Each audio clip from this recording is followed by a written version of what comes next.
بسم اللہ الرحمن الرحیم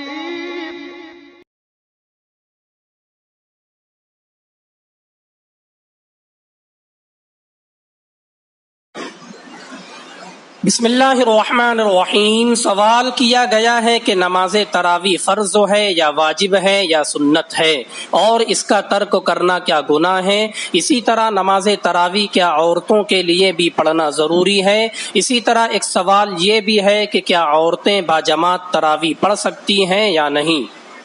جی، رمضان المبارک میں بعد نماز عشاء 20 رکعت تراویح پڑھنا یہ سنت مؤکدہ ہے۔ جس طرح مردوں کے لیے تراویح پڑھنا سنت مؤکدہ ہے، اسی طرح عورتوں کے لیے بھی تراویح کا پڑھنا سنت مؤکدہ ہے۔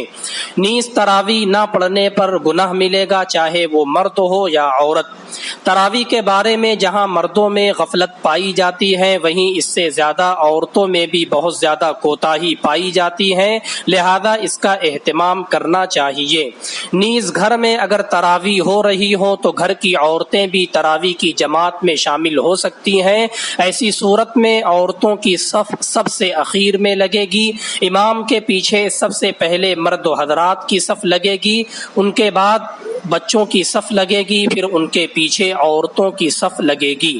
تفصیل کے لیے دیکھیے فتاوی قاسمیہ جلد نمبر 8 صفحہ نمبر 407، آپ کے مسائل اور ان کا حل جلد نمبر 3 صفحہ نمبر 536، امداد الفتاوی جلد نمبر 1 صفحہ نمبر 388، کتاب النوازل جلد نمبر 4 صفحہ نمبر 413۔